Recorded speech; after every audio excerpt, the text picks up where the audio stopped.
Hi guys, welcome back to my channel, the best place to be wherever you are on your wealth journey right now. Today I'm going to talk about ISAs. What exactly are they? What different types can you get? And are they really beneficial? I'm going to demonstrate ISAs today using chocolate because we're in the run up to Easter and I thought, well, if you can't demonstrate something with chocolate at Easter, when can you? So let's have a go then. What exactly is an ISA? Well, an ISA is an individual savings account. And technically, it's a tax-free savings vehicle. Let's imagine that we don't have an ISA for a moment. Now let's think about where most of us would keep our savings. And I think most of us would say, okay, we probably keep our savings in the bank. So I've got my bank savings here. I've got a few different investments written down here. I've got property, cash in the bank, and stocks and shares. So if we start off with our bank savings, because that's probably what most of us have got, let's imagine that we have a little nest egg. That's our cash in the bank. Okay, we might not have a vast amount of it, or it might be that we have quite a bit of it. But either way, we've got some cash in the bank, and over time, that little nest egg will generate some interest. So the bank pays us interest on our money, but then we have HMRC. And HMRC say, well, hold on a second, we're not going to let you have all of that money and spend it, all the extra interest. We're going to take some of that from you. So your cash in the bank is actually taxable under income tax. So HMRC takes some of your interest in taxes. There it goes, into HMRC's coffers. Likewise, we might be property investors and we've got a few properties. And again, these are our nest eggs. We've got some property here. And with our property, they are going to generate us an income. So our income comes in and we're getting some of that on the properties here. So that's all looking pretty healthy. But then, of course, HMRC come out and say, well, we're going to tax you on your properties, landlords, because you still need to pay income tax on those. Or if you've got your properties in a company, you've still got to pay corporation tax and all the rest of it. So we're going to take some of the income that you've generated and tax you, and we're going to keep that, thank you very much. Then let's say, for example, you might invest in some stocks and shares. It might be a managed fund that you have where someone's looking after it for you, or it might be a fund that you're managing yourself. And exactly the same thing, you've put your nest egg in, you've accumulated a bit more wealth based on your stocks and shares, they've gone up. And now HMRC is saying, well, we're not going to let you have all of that. We are actually going to tax you. So again, they will take some of that money and keep it for themselves. So you can see that you end up with, still something quite substantial, but not as much as you would have if HMRC didn't take some of it from you.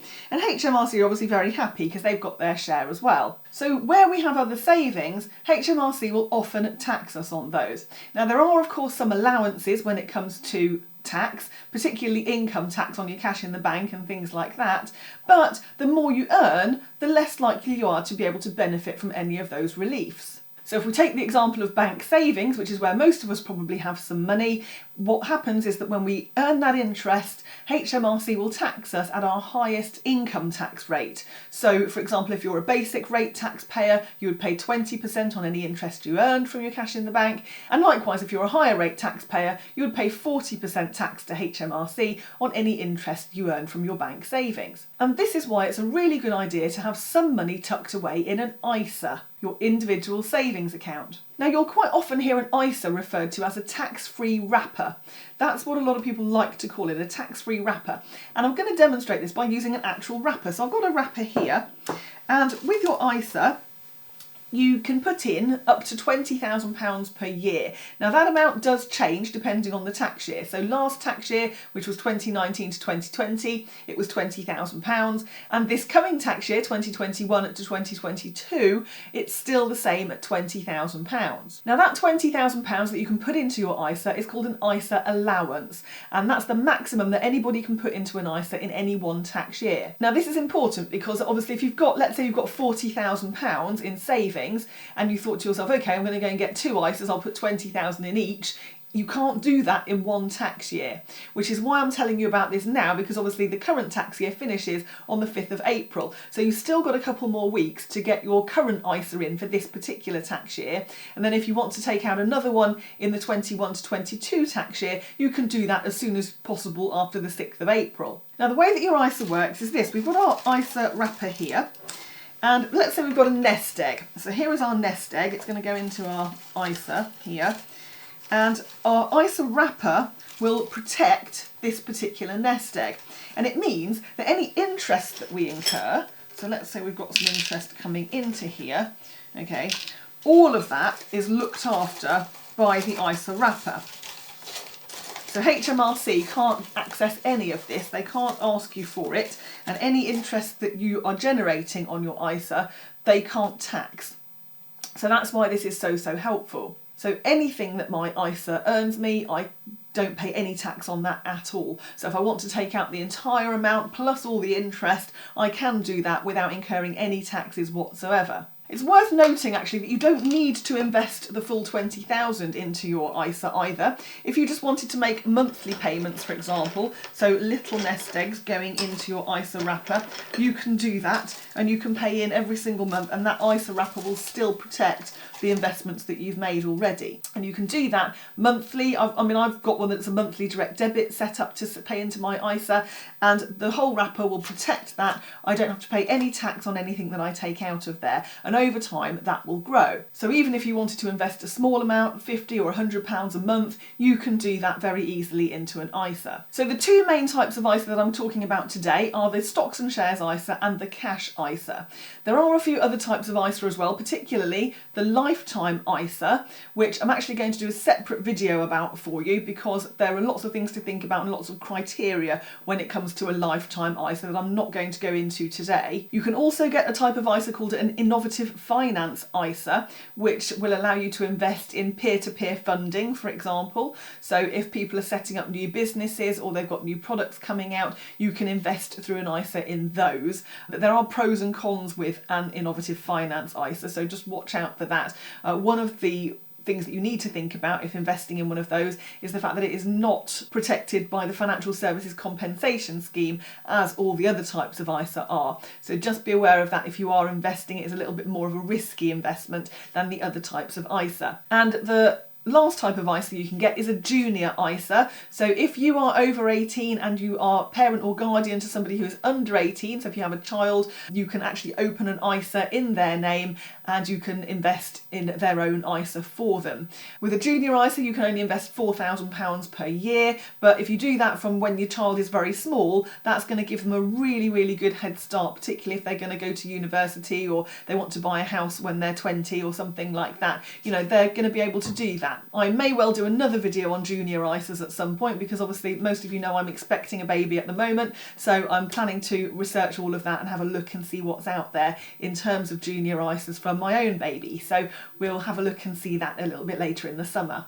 But for now, let's carry on talking about our stocks and shares ISA and our cash ISA. What are the main differences? Well, a cash ISA is very similar to your bank savings. It's literally just you investing cash into this particular vehicle. So where you would invest cash into the bank, instead of putting it in the bank, you would put it into the ISA instead. Cash ISAs typically give you a lower interest than stocks and shares ISAs because they are considered relatively safe. And you have to be 16 years old to open a cash ISA in the UK, which is handy if you're between school and A-levels, or you're working and you're saving up a little nest egg of your own to go to university or something. Then that's really handy. You can invest in an ISA without having to worry about the tax. Cash ISAs are also protected under the Financial Services Compensation Scheme, which protects the first £85,000 of any savings that you have. So that should give you a bit of peace of mind.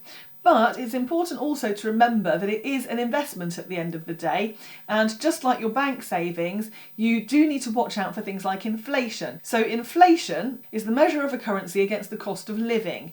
So if the cost of living goes up, then the amount of real money you have in your bank or your ISA is going to go down. So for example, if you invested £100 today in your ISA, then obviously it would be worth £100, but if inflation went up by 2% tomorrow, your £100 would only actually be worth £98 in real terms, unless of course the interest you're earning on it is more than 2%. Now this is obviously a problem for savers, especially at the moment when interest rates are so low, which is why it's really important that you keep an eye on your investments and you diversify where you can. On the whole, cash ISAs do offer better interest rates than your bank savings do, plus you get the added benefit of no taxes to pay on any interest you earn. Okay, let's talk about the stocks and shares ISA then. Now your stocks and shares ISA is normally managed by a fund manager, and what that person will do is to take your money, whether it's a monthly amount that you're giving them or a lump sum, and they will invest that into a variety of different things. It might be stocks, shares, government or corporate bonds, property potentially as well, or maybe even cash. And because your money has been diversified, and diversified just means spread across many different things, because it's been diversified, a stocks and shares ISA will generally have higher interest payments than your cash ISA. But of course they can also be more volatile than your cash ISA. It is important to remember that your ISA, whether it's a cash ISA or a stocks and shares ISA, can go down as well as up, and you could potentially get back less than you invested, just like any other investment. Now you'll remember I just said for a cash ISA you have to be 16 to take out one of those in the UK. For your stocks and shares ISA you have to be 18 years of age or more. Just like the cash ISA, your stocks and shares ISA is also protected under the Financial Services Compensation Scheme. With that in mind, I do like to think of an ISA as a long-term savings vehicle. Most schools have thought that you want to save in your ISA for at least 5 years, if not 10 years plus. One good thing about the ISAs though is that they are relatively easy access.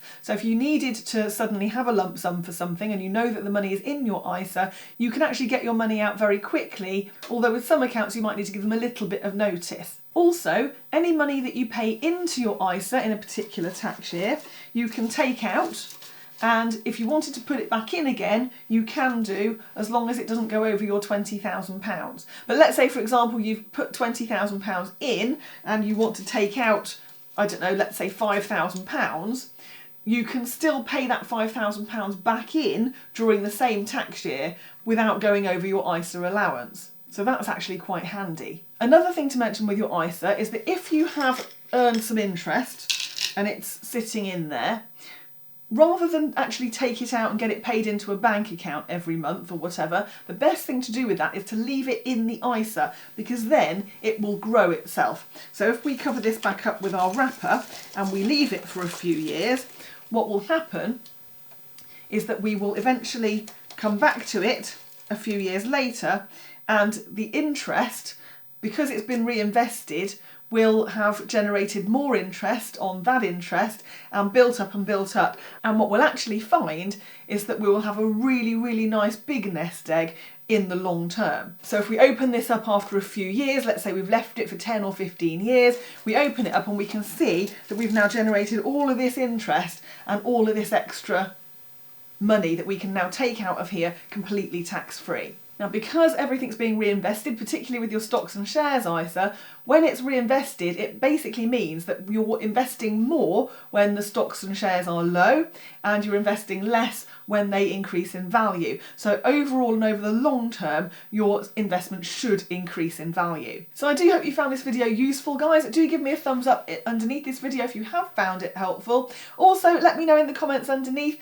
have you got an ISA? Is it a stocks and shares one, or what kind of ISA do you have? Also, what is your favourite Easter egg? I'm interested. Do have a watch of these two videos up next as well, because hopefully they will help with your wealth journey. Subscribe to the channel if you haven't done that yet, and thanks ever so much for watching this week, guys. Do stay safe, and I'll see you in the next one.